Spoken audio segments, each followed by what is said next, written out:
नमस्कार विद्यार्थी मित्रांनो, तुमचं स्वागत आहे संघर्ष योद्धा आपल्या यूट्यूब चॅनलवर. तर आज मी परीक्षेच्या दृष्टीने काही महत्त्वाचे नोट्स काढलेले आहेत. आपण ते नोट्स डायरेक्ट व्हिडिओ स्वरूपात पाहणार आहोत. तर ही माहिती अत्यंत महत्त्वाची आहे परीक्षेच्या दृष्टीने, त्यामुळे मित्रांनो व्हिडिओ पूर्ण पहा. महाराष्ट्रातील अभयारण्य मी घेऊन आलेलो आहे जिल्ह्यानुसार. तर आपण अभयारण्य पहिले समजून घेऊ. तर महाराष्ट्रातील नवेगाव अभयारण्य भंडारा जिल्ह्यात आहे. नागझिरा अभयारण्य पण भंडारा जिल्ह्यात आहे. नांदूर मध्यमेश्वर अभयारण्य नाशिक जिल्ह्यात आहे. नान्नज सोलापूर जिल्ह्यात आहे. पेंच अभयारण्य नागपूर जिल्ह्यामध्ये आहे. पुढचं बघू. पैनगंगा अभयारण्य यवतमाळ आणि नांदेड या दोन जिल्ह्यांमध्ये आहे. फणसाड अभयारण्य रायगड या जिल्ह्यात आहे. बोर अभयारण्य वर्धा या जिल्ह्यात आहे. बोरिवली संजय गांधी उद्यान म्हणजेच बोरिवली संजय गांधी अभयारण्य मुंबई या जिल्ह्यात आहे. मुंबई, बृहन्मुंबई, ठाणे आणि रायगड असं या 4 जिल्ह्यांमध्ये हे अभयारण्य येतं. तर आपण ऑप्शनमध्ये मुंबई असेल तर मुंबईच आपण त्यामध्ये लिहिणार आहे. भीमाशंकर हे अभयारण्य पुणे आणि ठाणे या जिल्ह्यात आहे. पुढे कोयना अभयारण्य सातारा जिल्ह्यात आहे. जायकवाडी अभयारण्य औरंगाबाद या जिल्ह्यात आहे. कोलकाता अभयारण्य अमरावती या जिल्ह्यात आहे. चांदोली अभयारण्य सांगली आणि कोल्हापूर या जिल्ह्यांदरम्यान आहे. चपराळा अभयारण्य गडचिरोली या जिल्ह्यात आहे. देऊळगाव राहुरी अभयारण्य अहमदनगर म्हणजे आताचे अहिल्यानगर या जिल्ह्यामध्ये आहे. ढाकणा कोलकाता अभयारण्य अमरावती या जिल्ह्यामध्ये आहे. ताडोबा अभयारण्य चंद्रपूर या जिल्ह्यामध्ये आहे. तानसा अभयारण्य ठाणे या जिल्ह्यामध्ये आहे. तर महाराष्ट्रामध्ये बरीच अभयारण्य आहेत. ती सर्वच आपण या व्हिडिओच्या माध्यमातून कव्हर करतोय. नारनाळा अभयारण्य अकोला या जिल्ह्यात आहे. टिपेश्वर अभयारण्य यवतमाळ या जिल्ह्यात आहे. येडशी रामलिंग अभयारण्य उस्मानाबाद या जिल्ह्यात आहे. अनेर हे अभयारण्य धुळे आणि नंदुरबार या जिल्ह्यांमध्ये येतं. अंधारी अभयारण्य चंद्रपूर या जिल्ह्यामध्ये आहे. औटरम घाट अभयारण्य जळगाव या जिल्ह्यात आहे. कर्नाळा अभयारण्य रायगड या जिल्ह्यात आहे. कळसुबाई अभयारण्य अहमदनगर म्हणजे आत्ताच्या अहिल्यानगर या जिल्ह्यामध्ये आहे. काटेपूर्णा अकोला या जिल्ह्यात आहे. किनवट अभयारण्य नांदेड यवतमाळ या जिल्ह्यांदरम्यान आहे. तर ही झाली महाराष्ट्रातील महत्त्वाची अभयारण्य जी परीक्षेला विचारली जाऊ शकतात. पुढे आपण नोट्स काढलेत. महाराष्ट्रातील जिल्हा आणि त्यांची निर्मिती कधी झाली आणि कोणत्या जिल्ह्यातून कोणता जिल्हा नवीन जो जिल्हा निर्माण झाला तो कोणत्या दिवशी आणि कोणत्या जिल्ह्यातून कोणता नवीन जिल्हा निर्माण झाला त्याची आपण माहिती या नोट्सद्वारे आपण बघणार आहोत या व्हिडिओतून. तर पहिलं आहे 1 मे 1981 मध्ये रत्नागिरी या जिल्ह्यातून सिंधुदुर्ग या जिल्ह्याची निर्मिती झाली. तर त्याच दिवशी पुन्हा एकदा 1 मे 1981 मध्ये संभाजीनगर या जिल्ह्यातून जालना या जिल्ह्याची निर्मिती झाली. तर संभाजीनगर हे आत्ताचे नाव आहे. याआधी हे औरंगाबाद हे नाव होते. तर लक्षात ठेवा मित्रांनो, सध्याचं नाव संभाजीनगर या जिल्ह्यातून जालना या जिल्ह्याची निर्मिती 1 मे 1981 मध्ये झाली. पुढचं आहे 15 ऑगस्ट 1982 मध्ये धाराशिव या जिल्ह्यातून लातूर या जिल्ह्याची निर्मिती झाली. तर धाराशिव हे सध्याचे नाव आहे. तर याआधी जुने नाव होते उस्मानाबाद.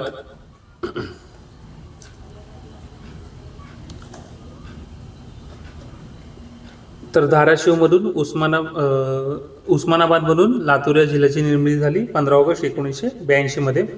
पुढचं आहे 26 ऑगस्ट 1982 मध्ये चंद्रपूर या जिल्ह्यातून गडचिरोली या नवीन जिल्ह्याची निर्मिती झाली. 26 ऑगस्ट 1982 मध्ये चंद्रपूर या जिल्ह्यातून गडचिरोली या नवीन जिल्ह्याची निर्मिती झाली. 1 ऑक्टोबर 1990 मध्ये मुंबई शहर या जिल्ह्याची 2 वेगळे जिल्हे केले. मुंबई उपनगर आणि मुंबई शहर म्हणजे जे मुंबई आता जे आहे त्यामध्ये मुंबई शहर आणि मुंबई उपनगर असे 2 जिल्हे येतात. तर त्याची निर्मिती 1 ऑक्टोबर 1990 मध्ये झाली. पुढचं आहे 1 जुलै 1998 मध्ये धुळे या जिल्ह्यातून नंदुरबार या जिल्ह्याची निर्मिती झाली. 1 जुलै 1998 मध्ये अकोला या जिल्ह्यातून वाशिम या जिल्ह्याची निर्मिती झाली. 1 मे 1999 मध्ये भंडारा या जिल्ह्यातून गोंदिया या जिल्ह्याची निर्मिती झाली. 1 मे 1999 मध्येच पुन्हा परभणी या जिल्ह्यातून हिंगोली या जिल्ह्याची निर्मिती झाली. तर 1999 नंतर जवळजवळ 15 वर्षे कोणताच नवीन जिल्हा महाराष्ट्रामध्ये निर्माण झाला नव्हता. तर 1 ऑगस्ट 2014 म्हणजे जवळजवळ 15 वर्षांनी ठाणे या जिल्ह्यातून पालघर या जिल्ह्याची निर्मिती करण्यात आली. तर हे महत्त्वाचं मित्रांनो, 1 ऑगस्ट 2014 ही तारीख बऱ्याच वेळा पोलीस भरतीच्या प्रश्नपत्रिकांमध्ये विचारली गेलेली आहे. त्यामुळे हे लक्षात ठेवा, ठाणे या जिल्ह्यातून पालघर या जिल्ह्याची निर्मिती 1 ऑगस्ट 2014 मध्ये झाली. जर तुम्ही या जिल्ह्यांमध्ये फॉर्म भरला असेल तर या जिल्ह्यांची माहिती पोलीस भरतीच्या प्रश्नपत्रिकांमध्ये विचारली जाऊ शकते. त्यामुळे हे सर्व जिल्हे तोंडपाठ करून घ्या, कोणत्या दिवशी कोणत्या जिल्ह्याची निर्मिती झाली आणि कोणत्या जिल्ह्यातून झाली हे महत्त्वाचं आहे. तर हे झालं मित्रांनो महाराष्ट्रातील जिल्ह्याची निर्मिती तारखेनुसार आणि कोणत्या जिल्ह्यातून कोणत्या जिल्ह्याची निर्मिती झाली. तर पुढे आपण नोट्स काढलेत. सध्याची जिल्ह्याची नावं बदलली आहेत त्यानुसार आपण हे नोट्स बनवले आहेत. तर नुकतेच आपण बदललेली जिल्ह्याची नावे आपण बघूया. औरंगाबाद या जिल्ह्याचे नाव बदलून छत्रपती संभाजीनगर हे नाव औरंगाबाद या जिल्ह्याला दिलेले आहे. उस्मानाबाद या जिल्ह्याला सध्याचे धाराशिव जिल्हा असे नाव दिलेले आहे. उस्मानाबाद या जिल्ह्याचे नाव बदलून त्याचे आता नवीन नाव धाराशिव असे ठेवण्यात आलेले आहे. अहमदनगर या जिल्ह्याचे नाव बदलून सध्या अहिल्यानगर असे या जिल्ह्याचे नाव केलेले आहे. आणि एका तालुक्याचे पण नाव बदलले, तर तो वेल्हे म्हणून तालुका आहे. ह्या तालुक्याचे नाव बदलून राजगड असे या तालुक्याचे नाव केलेले आहे. तर हे लक्षात ठेवा मित्रांनो, वेल्हे या तालुक्याचे नाव बदलून राजगड असे या तालुक्याचे नाव केलेले आहे. तर हे झालं महाराष्ट्रातलं. तर देशांतर्गत काही क्षेत्राची नावं बदलली गेली ती आपण बघू.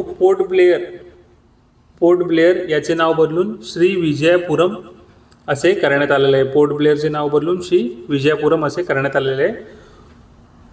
रोज आयलँड याचे नाव बदलून सुभाषचंद्र बोस द्वीप असे करण्यात आले. रोज आयलँड जे आहे त्याचे नाव बदलून सुभाषचंद्र बोस द्वीप असे करण्यात आले. नील आयलँड याचे नाव बदलून शहीद द्वीप असे करण्यात आले आहे. नील आयलँड याचे नाव बदलून शहीद द्वीप असे करण्यात आलेले आहे. हेवलॉक आयलँड याचे नाव बदलून स्वराज्य द्वीप असे करण्यात आलेले आहे. तर हे मित्रांनो लक्षात ठेवा, ही माहिती बरेच लोकांना माहिती नाही आहे, त्यामुळे ही महत्त्वाची आहे आणि हे परीक्षेच्या दृष्टीने प्रश्न विचारले जाऊ शकतात. त्यामुळे ह्या 4 गोष्टी खूप महत्त्वाच्या आहेत. जर ह्या गोष्टी तुम्हाला माहीत नसेल तर व्हिडिओ पॉज करा मित्रांनो आणि याची नोट्स काढून तुमच्याकडे ठेवा.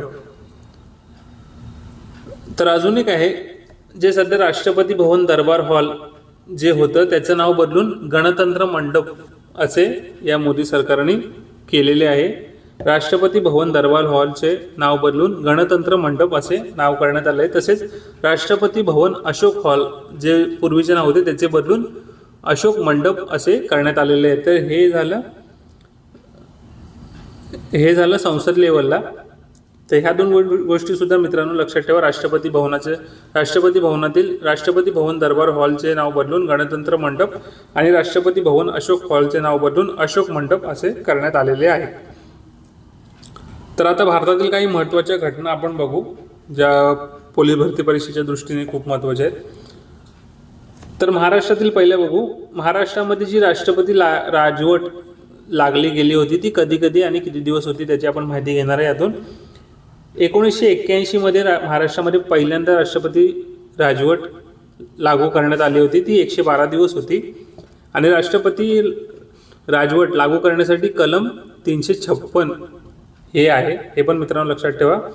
तर प्रथम महाराष्ट्रामध्ये 1980 मध्ये 112 दिवस राष्ट्रपती राजवट लागू करण्यात होती. त्यानंतर 2014 मध्ये 32 दिवस राष्ट्रपती राजवट लागू करण्यात आली होती आणि त्यानंतर 2019 मध्ये एकूण 12 दिवस राष्ट्रपती राजवट लागू करण्यात आली होती. तर हे झालं महाराष्ट्रामध्ये आतापर्यंत कलम 356 वापरून 3 वेळा राष्ट्रपती राजवट लागू करण्यात आली होती. आता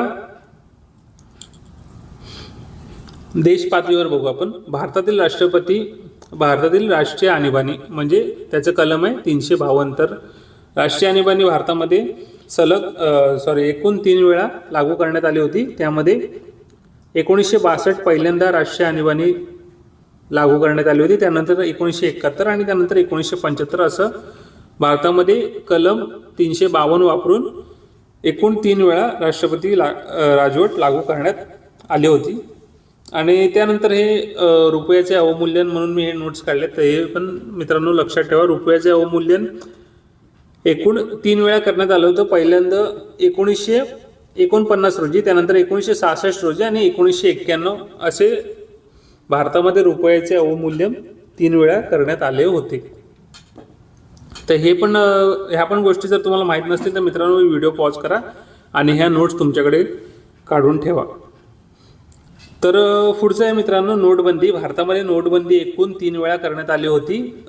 बऱ्याच मुलांना फक्त 2016ची नोटबंदी माहिती आहे, तर त्याआधी सुद्धा 2 वेळा भारतामध्ये नोटबंदी करण्यात आली होती. तर प्रथम 1946 मध्ये भारतामध्ये नोटबंदी करण्यात आली होती. त्यानंतर 1978 मध्ये नोटबंदी करण्यात आली होती. 2016 मध्ये जी नोटबंदी करण्यात होती त्यामध्ये ही 2016ची नोटबंदी सर्वांनाच माहिती आहे.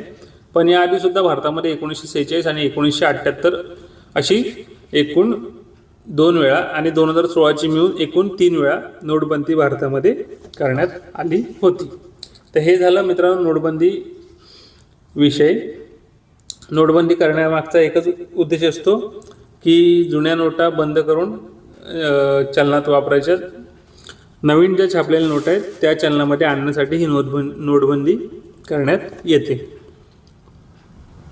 तर पुढचं आणि महत्त्वाचं आहे, सध्या महानगरपालिकेच्या निवडणुका महाराष्ट्रामध्ये झाल्या, मुंबईत झाल्या. तर त्यासाठी मी हे महानगरपालिकेबद्दल एक थोडीशी विशेष नोट्स तुमच्यासाठी घेऊन आलो आहेत. काही प्रश्न आहेत ते आपण बघू.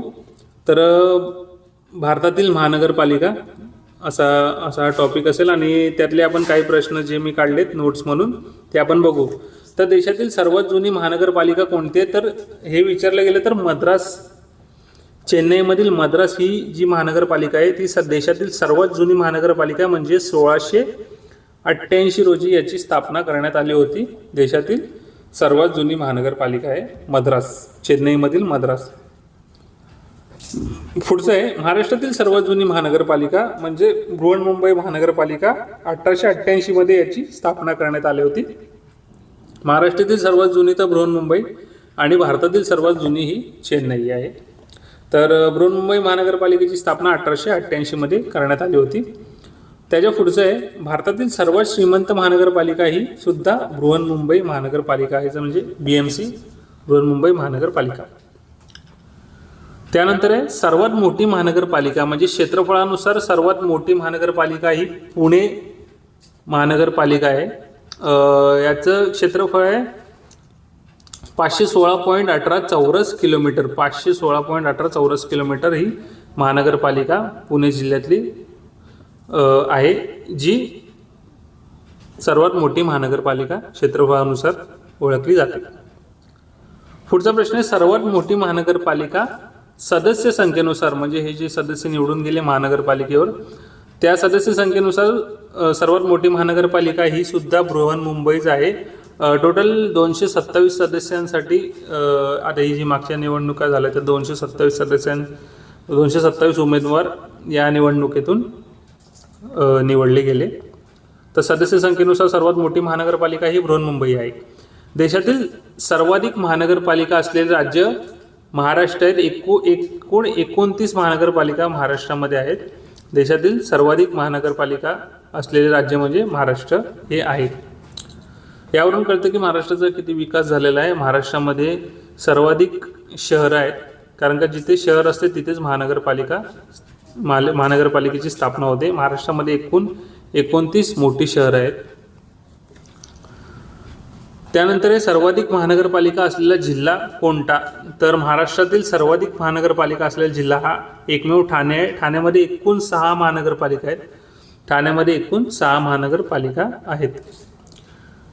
शेवटचा प्रश्न आहे मित्रांनो, सर्वात शेवटी स्थापना झालेली महानगरपालिका म्हणजे आता जी लेटेस्ट महानगरपालिका स्थापना झाली ही जालना आहे. 29वी महानगरपालिका आहे जालना, ही सर्वात शेवटी स्थापना झालेली महानगरपालिका आहे महाराष्ट्रातील. तर मित्रांनो हे झालं काही परीक्षेच्या दृष्टीने महत्त्वाच्या नोट्स आहेत. जर तुम्हाला यातली कोणतीच माहिती तुमच्याकडे नसेल तर तिथे व्हिडिओ पॉज करा आणि ती माहिती तुमच्याकडे नोट्स स्वरूपात ठेवा. नाही तर ही व्हिडिओ आहेच, व्हिडिओ तुम्हाला वारंवार बघावी लागेल. पण खूप महत्त्वाची माहिती आहे मित्रांनो, त्यासाठी गरजूंपर्यंत हा व्हिडिओ शेअर करा. तर इथेच थांबतो आणि पुन्हा नवीन माहितीसह आपण पुन्हा नवीन व्हिडिओमध्ये भेटू. तोपर्यंत सर्वांना मित्रांनो जय हिंद.